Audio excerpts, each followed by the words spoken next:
आप लोग पूछ रहे हैं इसीलिए बता रहा हूं। जिंदगी एक जंग है। ऊपर वाले ने हमें वॉर जोन में फेंक दिया है। Be alert, protect yourself. जिंदगी में एक मंजिल चुनना जरूरी है। जुनून के साथ दौड़ो। पढ़ना है तो जुनून के साथ पढ़ो, गाना है तो जुनून के साथ गाओ। बिना मंजिल के जीने वाले की जिंदगी मुर्दों से भी बदतर है। उसके जीने मरने से दुनिया को कोई फर्क नहीं पड़ता। जंगल में सुबह जब हिरन जागता है तो सोचता है, आज अगर मैं जी जान से नहीं भागा तो मारा जाऊंगा। उसी सुबह एक शेर जागता है और सोचता है, आज अगर जी जान से नहीं भागा तो मैं भूखा मर जाऊंगा।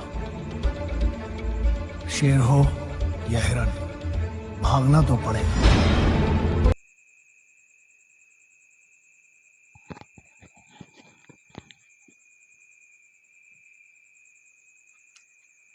Hello everyone, good morning all of you. प्यारे बच्चों, आप सभी का हमारे यूट्यूब चैनल में हार्दिक अभिनंदन है।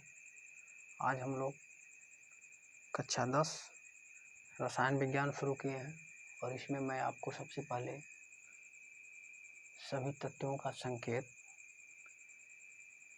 उनका परमाणु क्रमांक और उनका इलेक्ट्रॉनिक विन्यास क्या होता है, उसका परमाणु भार क्या होता है, इन सभी के बारे में पहले अवगत कराऊंगा।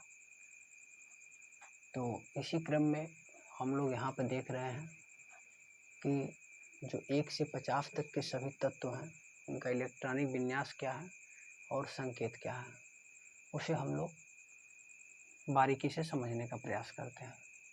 तो मैं यहाँ पर लिखा हूँ, जो एटॉमिक नंबर 1 होता है वो हाइड्रोजन होता है। हाइड्रोजन का संकेत H होता है और इसका इलेक्ट्रॉनिक कॉन्फ़िगरेशन जो होता है 1s1 होता है और इसका परमाणु भार आप यहाँ देख सकते हैं 1.008 होता है। सेकंड नंबर पे हीलियम आता है। हीलियम का संकेत H ही है। इसका जो होता है एटॉमिक नंबर परमाणु क्रमांक 2 होता है और इसका इलेक्ट्रॉनिक कॉन्फ़िगरेशन 1s2 होता है। इसका परमाणु भार है 4.009। फिर हम लोग देख रहे हैं यहाँ पे जो तीसरे नंबर पर परमाणु क्रमांक 3 वाला जो तत्व है लिथियम है और इसका जो इलेक्ट्रॉनिक विन्यास है, इसको हम लोग लिख सकते हैं 1s2 2s1। 1s2 यहाँ पे आगे रहेगा, वो मैं लिखा नहीं हूँ लंबा होने के लिए। आप जब लिखेंगे तो पहले लिखेंगे 1s2 2s1। तो इसका जो परमाणु भार है 6.94। फिर बेरिलियम आता है। बेरिलियम का 1s2 2s2 इलेक्ट्रॉनिक कॉन्फ़िगरेशन है। इसका एटॉमिक वेट 9.01। फिर बोरान है 2s2 2p1। आखिरी वाला हमने लिखा है, पहले होता है इसका 1s2, यानी पहला जो सबसेल है 1s, उसमें 2 इलेक्ट्रॉन और दूसरे सबसेल में 2s 2p वाले में 2s2 2p1। तो इसका परमाणु भार कितना होगा 10.81। इसके आगे हम लोग 1s2 ऐड करते आएंगे। फिर जो है कार्बन का संकेत C है। इसका हो जाएगा 1s2 2s2 2p2। तो इसका 12.01। नाइट्रोजन का परमाणु क्रमांक 7 है 1s2 2s2 2p3 14.007। और ऑक्सीजन का परमाणु क्रमांक 8 है 1s2 2s2 2p4 15.99। और फ्लोरीन का जो होता है 1s2 2s2 2p5 18.99। फिर बात करते हैं 10 नंबर परमाणु क्रमांक 10। इसका आप देख सकते हैं नियान 1s2 2s2 2p6। इसका 20.17। फिर सोडियम जो है संकेत अन्य 1s2 2s2 2p6। अब 3s1 यहाँ से भरना शुरू हो जाता है। 2s यहाँ पर फुल फिल्ड हो गया है, यहाँ पर 1s2 फुल फिल्ड हो गया है, तो इसलिए हम लोग उसको छोड़ करके 2s वाला भरना शुरू कर देते हैं। अब यहाँ से सबसेल 2s फिनिश हो गया। अब हम लोग 3s सबसेल में पहुँच गए हैं। 3s से स्टार्ट करते हैं। तो इसका जो है 22.98 है। फिर 12 मैग्नीशियम का है, लास्ट सब सेल में 3s2 2 इलेक्ट्रॉन रहेंगे। यस वाला सब सेल भी फुलफिल्ड हो गया है, 24.30 है इसका परमाणु भार। एल्युमिनियम का देखते हैं तो एल्युमिनियम का 3s सब सेल फुलफिल्ड हो गया है। अब 3p1 में जाएंगे तो 3p1 3s2 3p1, तो इसके आगे हो सकता है 1s2 2s2 1s2 2s2, उसके बाद 2p6, बाद में आता है 3s2 और 3p1। क्योंकि ऑलरेडी जो है आप यहाँ पे देख रहे हैं 2s फुलफिल्ड हो गया है, 3s में हम लोग प्रवेश किए हैं, तो 3s1 3s2 3s2 और 3p1। अब p भरता जाएगा क्योंकि s वाला यहाँ पे ऑलरेडी भर चुका है। तो इसका जो होगा एल्युमिनियम का 3s2 3p1, लास्ट सब सेल में इतने इलेक्ट्रॉन होंगे। ये वैलेंसी सेल को भी बताता है, 26.98 इसका होगा परमाणु भार। और 14 सिलिकॉन का है तो 3s2 3p2 और 28.085। तो इस तरीके से 1 से लेकर के 14 तक, परमाणु क्रमांक 14 तक हमने परमाणु का संकेत और उसका इलेक्ट्रॉनिक कॉन्फ़िगरेशन और परमाणु भार का अध्ययन किया। अब हम लोग इससे आगे का देखते हैं। तो हम लोग अब अगला 14 के बाद से देखते हैं फास्फोरस का 15 है और इसका जो इलेक्ट्रॉनिक कॉन्फ़िगरेशन है 3s2 3p3, परमाणु भार सामने उसके है 30.97। सल्फर का 3s2 3p4 है और 32.06 उसका परमाणु भार है। क्लोरीन का परमाणु क्रमांक 17 है और 3s2 3p5 इसका एटॉमिक नंबर। लास्ट वाले सेल की मैं बात किया हूँ यहाँ पे, लास्ट वाले सब सेल की, लास्ट वाला जो इसका सब सेल होगा वो 3s2 3p5 होगा। इसके पहले और भी होंगे, वो हमने नहीं लिखा है। तो आप देख सकते हैं इसका 35.45 है। फिर आर्गन का परमाणु क्रमांक 18 है, 3s2 3p6। पोटेशियम का 19 है, 4s1। कैल्शियम का 20 है, 4s2। स्कैंडियम का 21 है। अब यहाँ से जो है ये भरना प्रारंभ हो जाता है, 3d1 और 4s2, इसको हाईलाइट कीजिएगा। टाइटेनियम 22 है, 3d2 और 4s2। इसके बाद वेनेडियम का 23 है, 3d3 4s2। और फिर क्रोमियम का है, इसे आप स्टार लगा लेंगे क्योंकि यह अपवाद की श्रेणी में आता है। देख रहे हैं इसका क्रोमियम का यहाँ होना चाहिए 3d4, लेकिन क्या हुआ 3d5 और 4s1। तो ये रहा। मैग्नीज का 25 है, तो इसका जो है 3d5 4s2 है और 54.93 इसका जो है परमाणु भार है। फेरियम का परमाणु क्रमांक 26 है और यहाँ आप देख रहे हैं 3s2 4s2, 55.84 है इसका परमाणु भार। कोबाल्ट का परमाणु क्रमांक 27 है, 3d7 और 4s2 है। इस पढ़ते हैं इसके आगे और चालू करो। तो हम लोग यहाँ देख रहे हैं परमाणु क्रमांक 28 निकिल है और इसका इलेक्ट्रॉनिक विन्यास 3d8 4s2 है। कापर Cu, संकेत उसका Cu है, 29 है, 3d10 4s1। जिंक का 30 है, 3d10 4s2। Gallium 31, 3d10 4s2 4p1। Germanium का 32 है, 3d10 4s2 4p2। Arsenic 33, 3d10 4s2 4p3। Selenium का 34 है, 3d10 4s2 4p4। Bromine Br 35 है, 3d10 4s2 4p5। और क्रिप्टॉन Kr है 36, 3d10 4s2 4p6। Rubidium Rb इसका संकेत है 37, परमाणु क्रमांक 5s1। अब 5 से फिलअप हो जाता है 5s2। अब यहाँ पे थोड़ा सा इम्पोर्टेंट है, 4d1 5s2 आ गया है वाइट्रियम से जो है बदल जा रहा है। तो वाइट्रियम का Y परमाणु क्रमांक 39, 4d1 5s2। और ये जो मैं सामने लिखा हूँ ये पूरा का पूरा परमाणु भार है। तो हम लोग इसके आगे और कवर करते हैं क्योंकि मैंने आपको कहा है 50 तक कवर कराने के लिए। तो हम लोग यहाँ पर 40 परमाणु क्रमांक से कवर कर रहे हैं। परमाणु क्रमांक 40 है, इसका Zr है, जर्कोनियम है, 4d2 5s2 है, और नियोबियम का Nb है, संकेत Nb है, और 41 इसका है परमाणु क्रमांक, 4d4 और 5s1 है इसका इलेक्ट्रॉनिक कॉन्फ़िगरेशन, और मोलिब्डेनम का MO और इसका 42 है, और 4d5 5s1 है, टेक्नीशियम Tc 43, तो इसका 4d5 5s2 है, और अगला जो है Ru है, रुथेनियम 44 है, इसका 47 5s1 है, रुहोडियम RH 45 4d8 5s1, और इधर आप देख रहे हैं palladium 46 4d10, silver 47 4d10 5s1, cadmium CD 48 4d10 5s2, और indium ion 49 4d10 5s2 5p1, और लास्ट में जो 50 है इसका क्या है, टीन है, तो यह SN संकेत है 4d10 5s2 5p2।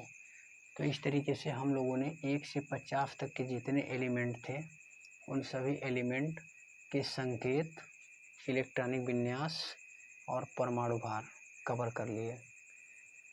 तो मैं आशा करता हूँ ये वीडियो आपको अच्छा लगा होगा, और इसके बाद हम लोग कुछ और जानकारी इसमें देखते हैं। तो आइए हम लोग देखते हैं यस ब्लॉक एलिमेंट को, क्योंकि यस ब्लॉक एलिमेंट याद करना बहुत ज़रूरी है, क्योंकि इससे बहुत सारा काम बन जाता है हमारा केमिस्ट्री में। तो सबसे पहले हम लोग देख लेते हैं कि जो संयोजी कोष में इलेक्ट्रॉनों की संख्या होती है उससे ग्रुप का निर्धारण होता है। जैसे यहाँ पर हाइड्रोजन के आखिरी सब सेल में संयोजी कोष में कितने इलेक्ट्रॉन हैं, 1 हैं, तो ये किस में रहेगा, फर्स्ट ए ग्रुप में रहेगा। और यहाँ पर इसके संयोजी ये जितना लिखा है, जैसे यहाँ पर hydrogen, lithium, sodium, potassium, rubidium, caesium, francium, ये फर्स्ट ए ग्रुप में आएंगे, क्योंकि इनके संयोजी कोष में इलेक्ट्रॉनों की संख्या जो होगी 1 होगी। और ये beryllium, magnesium, calcium, strontium, barium और रेडियम, इनके संयोजी कोष में इलेक्ट्रॉनों की संख्या 2 होगी, अतः यह सेकंड ए ग्रुप में आएंगे। अब बात करते हैं हम लोग बालगाइंटल का। बालगाइंटल याद करने का ट्रिक है, थर्ड ए यानी थर्ड ए ग्रुप में है, तो इनके संयोजी कोष में इलेक्ट्रॉनों की संख्या 3 है, इसलिए थर्ड ग्रुप में है। यहाँ देख रहे हैं आप काशी जी शंकर पार्वती, फोर्थ ए, तो फोर्थ ए में इनके संयोजी कोष में इलेक्ट्रॉनों की संख्या कितनी है, 4 है, तो इसलिए हो जाएगा। यहाँ देख रहे हैं नेपाल, पाकिस्तान, ऑस्ट्रेलिया सब भाई, याद करने का एक ट्रिक है। तो ये जो है ये 5A ग्रुप में है, तो इनके संयोजी कोष में इलेक्ट्रॉनों की संख्या जो है वह कितनी है, 3 है।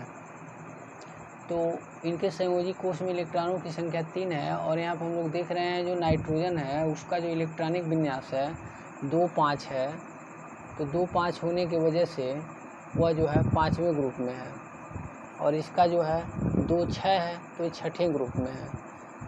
और इसका जो है 2 फ्लोरीन है, 2-7 है, तो यह 7वें ग्रुप में है। और उसका 2-8 है, तो 8वें ग्रुप में है। तो ये बहुत सारा काम हमारा इस पे बन जाता है। और जितने अयुग्मित इलेक्ट्रॉन होते हैं, जैसे यहाँ पर 1 अयुग्मित इलेक्ट्रॉन होगा, इस पे 1 अयुग्मित इलेक्ट्रॉन होगा, यहाँ पर 2 अयुग्मित इलेक्ट्रॉन होंगे, और यहाँ पर 3 अयुग्मित इलेक्ट्रॉन होंगे, 3 अयुग्मित इलेक्ट्रॉन होंगे। कार्बन पे कितने होंगे, 4 अयुग्मित इलेक्ट्रॉन होंगे। नाइट्रोजन कितना होता है, 2-5 होता है, तो पहले हम लोग 1 2 3 4 को लिखेंगे और एक यहाँ लिख देंगे। तो आप देख रहे हैं इधर 3 जो है अयुग्मित इलेक्ट्रॉन है। ऐसे ऑक्सीजन का जो होता है 8 होता है, तो ऑक्सीजन का 8 है, तो उसके लिए हम लोग क्या दिखा सकते हैं, 8 है तो 1 2 3 4 5 6 7 8 है, तो 8 में हम लोग कितना लिखते हैं, 2 6 लिखते हैं। तो 6 को हमें दिखाना है, तो 6 को हम लोग कैसे दिखा सकते हैं, 1 2 3 4 5 और 6। तो आप अयुग्मित इलेक्ट्रॉनों की संख्या देख रहे हैं कितनी है, 2 है। तो जितने अयुग्मित इलेक्ट्रॉन रहेंगे उतना ही उसकी जो है संयोजकता हो जाती है। अर्थात बैलेंसी अगर हमें निकालना है तो मैं यहाँ पर लिख दे रहा हूँ, अयुग्मित इलेक्ट्रॉन की संख्या से हमें संयोजकता पता लग जाता है। जैसे फ्लोरीन है 9 है, तो 9 को हम लोग क्या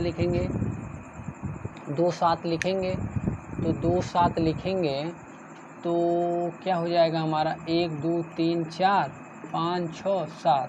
तो यहाँ पर आप देख रहे हैं कितने अयुग्मित इलेक्ट्रॉन हैं, 1 हैं। तो इस ग्रुप में जितने भी एलिमेंट रहेंगे उनकी संयोजकता 1 रहेगी। और यहाँ पे देखिए अयुग्मित इलेक्ट्रॉनों की संख्या कितनी है, हीलियम, नियान, आर्गन, और ये चूँकि 8वें इनका जो होता है मतलब जो इलेक्ट्रॉनिक विन्यास है वो 2 8 है। तो इलेक्ट्रॉनिक विन्यास हम लोग इनके ग्रुप का निर्धारण कर लेते हैं। अब चेक करते हैं कि अयुग्मित इलेक्ट्रॉन की संख्या कितनी है। तो इसमें अयुग्मित इलेक्ट्रॉन की संख्या 0 है, क्योंकि इसका होता है 2 8। तो 1 2 3 4 5 6 7 8 देख रहे हैं, कोई अनपेयर्ड इलेक्ट्रॉन नहीं है, सब पेयर्ड इलेक्ट्रॉन है। तो जब सब पेयर्ड इलेक्ट्रॉन है तो इसका जो है वैलेंसी शेल में इलेक्ट्रॉनों की संख्या जो है वो कितनी हो जाएगी। यहाँ पर हम लोग अगर बात करें अयुग्मित इलेक्ट्रॉन की संख्या, तो अयुग्मित इलेक्ट्रॉन कितने हो जाएंगे, 0 हो जाएंगे, क्योंकि सब जो है युग्मित इलेक्ट्रॉन है, सब पेयर्ड हैं। तो इस तरीके से इसकी महत्वपूर्ण भूमिका रहती है हमारी केमिस्ट्री में। तो कभी भी अगर आपको संयोजकता निकालना हो तो ये हमारा हेल्प करता है। अगर हमें ग्रुप से पता है, मैं मान लीजिए अगर एल्युमिनियम का पूछ दिया तो हमें पता हो गया एल्युमिनियम जो है ये 3rd A ग्रुप में है। तो 3rd A ग्रुप में होने की वजह से इसमें जितने भी आते हैं इस ग्रुप में, सब में इनमें अयुग्मित इलेक्ट्रॉनों की संख्या 3 ही होती है। आप निकाल करके चेक कर लीजिएगा। तो इस तरीके से हम लोग इसे याद कर लेते हैं। ये यस ब्लॉक के सभी एलिमेंट हैं। तो यस ब्लॉक के सभी एलिमेंट काफ़ी हेल्पफुल हैं केमिस्ट्री में, और बेसिकली इसे हमें याद करना बहुत ज़रूरी होता है। तो मैं एक बार आपको फिर से बता देता हूँ कि संयोजी कोष में इलेक्ट्रॉनों की संख्या ग्रुप का निर्धारण करती है। जैसे इसके संयोजी कोष में कितने इलेक्ट्रॉन होंगे, 1 इलेक्ट्रॉन होंगे, तो ये फर्स्ट A ग्रुप में आएगा। और इसके संयोजी कोष में इलेक्ट्रॉनों की संख्या कितनी है, 2 होने की वजह से यह किस में आएगा, 2nd ग्रुप में आएगा, 2nd A में। ये 3rd A में आ जाएगा, ये 4 A में आ जाएगा, और ये नेपाल, पाकिस्तान, ऑस्ट्रेलिया सब भाई 5A ग्रुप का एलिमेंट है। और ये हो गया आपका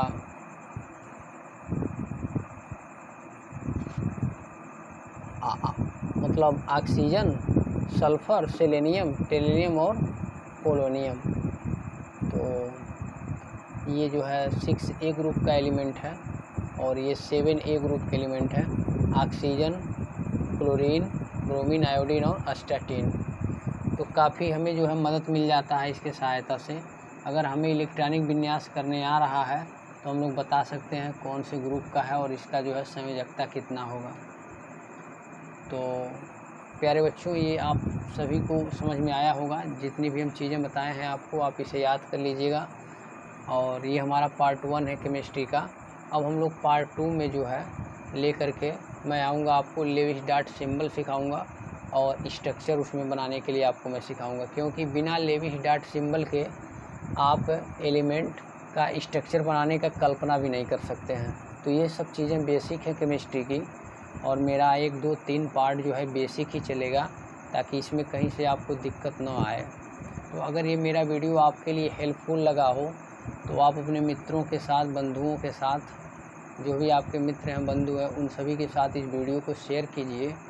और ये आपका अपना चैनल है, ज़्यादा से ज़्यादा जो है जितना आप शेयर करेंगे तो उतना ही जो है अच्छा होगा हमारे लिए, क्योंकि बहुत लोग हमसे कनेक्ट होंगे और हमारे वीडियो को बहुत सारे लोगों के पास तक आसानी से आप पहुंचा सकते हैं।